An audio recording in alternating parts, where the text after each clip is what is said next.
Great to be with you on this Friday morning at 17 minutes past 10. Gareth Hall with you, Winning Edge Investment. Start betting like a professional. Chances are you're about to lose. And Dean Evans joins us to go through the Memsie, the Chelmsford and the Cockram over a magical weekend of racing to kick off the spring. First of all, Dino, good morning to you. Thanks for your time, mate. Morning, Gareth. How are you? We're very well, and this Memsie Stakes a beauty. It's a fascinating market now because Mr. Brightside is the clear favourite with Bet365 now at $3 in race 9 at Caufield tomorrow for this Group 1. I Wish I Win $4.40, Alligator Blood $5.50. And then we go down to Ozapinko at $10, Princess Grace at $8, and Avisto at $13. Who wins this year's Memsie? Yeah, look, it's been a pretty big go, Mr. Brightside. I think he opened sort of closer to $5. I Wish I Win was very short. The market sort of saw that as being pretty incorrect. We've seen Mr. Brightside run. He's up and well. I Wish I Win, obviously everyone knows he's sort of 6 weeks away. The Everest is his target. So, he's likely from gate one going to get back and be running on. But I certainly think it's a race we want to be betting around him. A fair bit of speed here with Anavisto likely to push up the lead. Alligator Blood's going to have to do a bit of work to get across and try to sit outside. You got Western Empire, Bandersnatch trying to push forward, and Mr. Brightside is drawn out in 15. So Craig Williams is going to have to find a way to slot in. It's definitely a tricky race here. I think I Wish I Win is one that I'm keen to lay. I just think he's got bigger fish to fry down the line. Mr. Brightside drawn very wide. Alligator Blood's a bit of a, first up again. He's targeting sort of the mile races near the end of the carnival. He's not going to get his own way in front here because Anavisto will be leading. So I think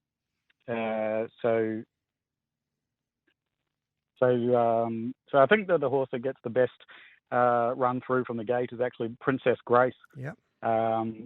She was a huge run first up against the bias. She was stuck on the fence there in the Wink Stakes. That was definitely not the place to be.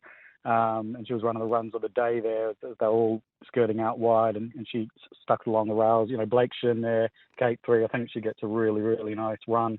I think it's a really interesting watch on a horse, Duke de Caesar. Was sensationally backed first up, his first run in Australia in the Doncaster, when he settled a long way back. Back from 50s into about $11. Was held up most of the straight and was only beaten a couple of lengths.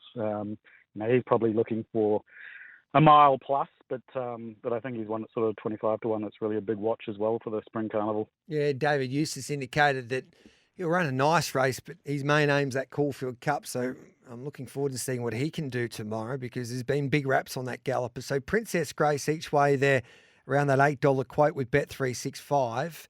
So that's a look at the Memsie. What about this Cockram? This is a ripper race as well for the mares. You got Paracel at $3.60. Benedetta at $2.30. She's solid in that market. Then we've got Say Magique at $6, and she was sensational last prep.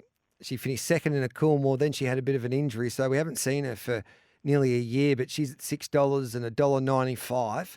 And other horses given a chance. Road to Arataki at $13. Papillion Club at around $17 there with Bet365, and Laced Up Hills at $12 there with Bet365. What are you doing here, mate? Yeah, look, we've talked a bit about Paracel. I think she's a very, very impressive up and coming mare. I think I think she's going to get to Group 1 grade. I've been following her, from the trial since last prep first up. She bolted in at Kensington. She then won at Roseville, jumping up to Saturday Metro grade. She then took the next step up in the Typhoon Tracy and won that. Ran second on the Bog Track at the PJ Bell. Came back first up here for another couple of really sensational trials. And I just thought it was a huge run that ran first up in the Toy Show. Sort of stuck out 3 wide, 4 wide, no cover throughout.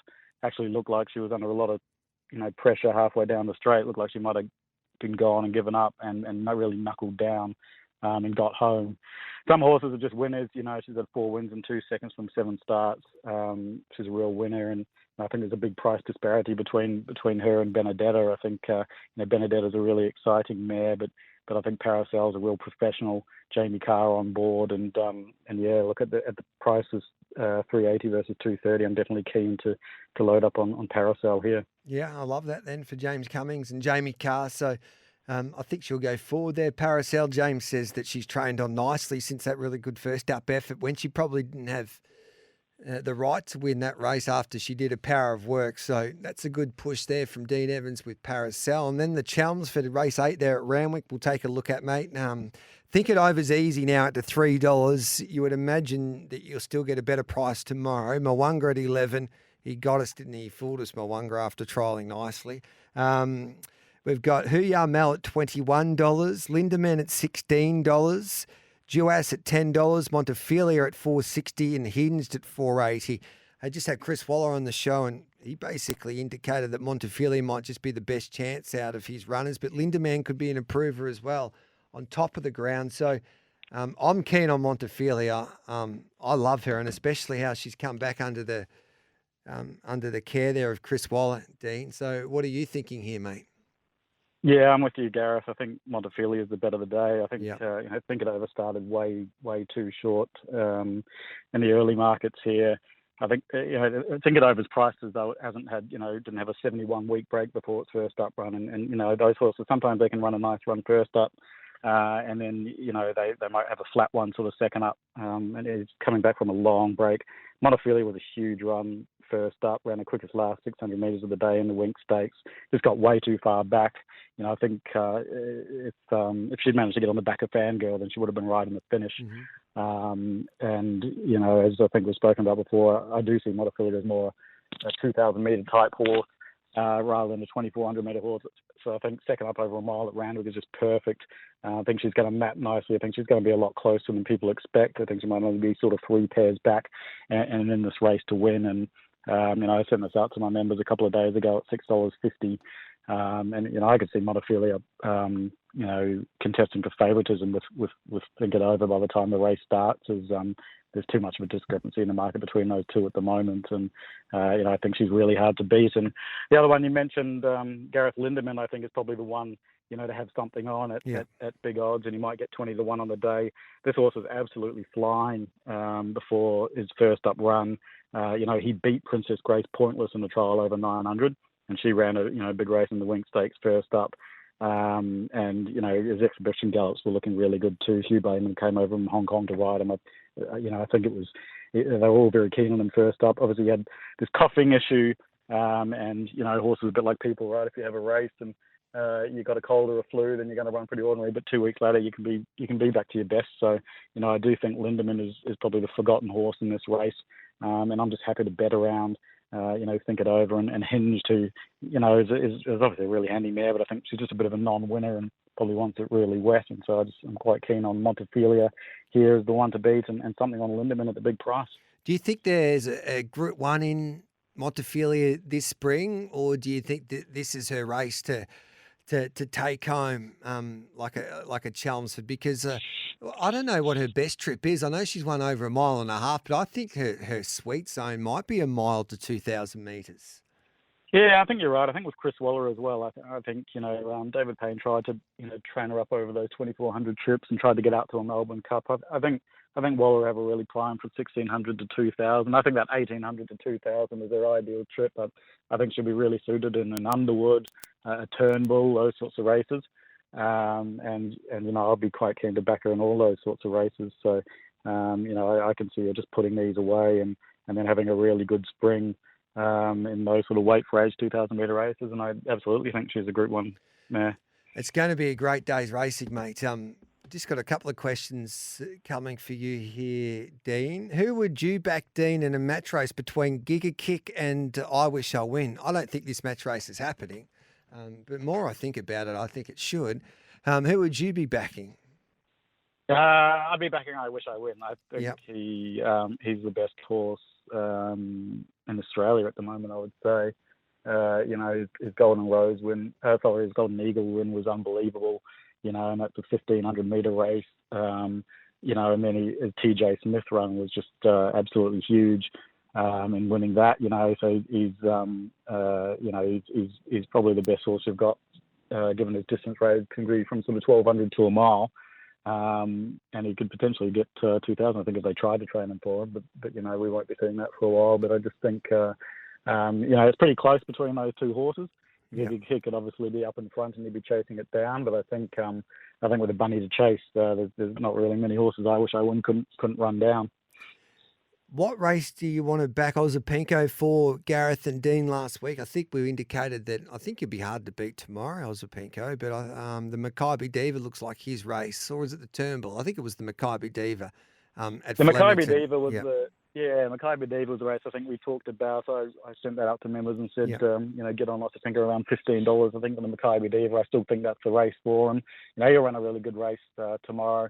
But I think the Mackay is the one to be set for. And I think the other one we talked about, Gareth, last week, Tom Kitten, who was you were right, mate. $11 or $12 in the spring champion. And, he was really impressive, wasn't he, first up? And I took your advice and we had something on him in the spring champion for sure because, he's come back absolutely flying. And I'm not sure what price he is now actually in the spring champion, but I think he got a good price of $11, $12. Well, you'd think so now. He's another one to follow all prep because he is absolutely flying, and the trials show that. I can get you $6 for Tom Kitten. Your horse is in front of him, King Colorado, $4.50. But you probably don't go to the Spring Champion, do you? Well, we're hoping not, right? We're hoping that he wins the Caufield Guineas and then he goes to the Cox Plate. Yep. So I guess if he's running in the Spring Champion, we're probably disappointed. But yeah, that's the plan at the moment. Yeah, and I reckon Militarize is the favourite at $3.50. Tom Kitten around $6 there. So it's going to be a great day. I think it'll be interesting to see what Nature Strip does in the Concord. We'll learn a lot from this weekend, so I can't wait. And Dino, for all of our SEN listeners, just head to Winning Edge Investments, type in SEN, and this is the best deal that you can get all week. That you type in SEN, you get a 50% discount for the rest of your life. With Winning Edge Investments. So I highly recommend you do just that. And we back plenty of winners, mate. Yeah, we've had plenty of your listeners join up. It's been great. It's been great conversing with them and getting their feedback. And I've sort of said before, but I think in our 10-year existence, I don't think we've ever had as good a group of analysts with as much success as we're having now. So it's great for everyone who's coming on board. And, we're going to enjoy a really good spring carnival ride. You're a legend. Thanks for that, mate. At Winning Edge Investments, our team of highly skilled expert analysts and full-time professional punters review the data, crunch the figures, assess the best betting opportunities, and deliver them to your phone via our app and your email inbox in real time so you profit. Go to www.winningedgeinvestments.com. Look at our membership options. Make your choice and enter the promo code PODCAST to receive a special 25% discount on your first membership just for listening. That's PODCAST in capital letters for a 25% ongoing discount on your first membership. Treat your betting like a business and invest intelligently with Winning Edge Investments.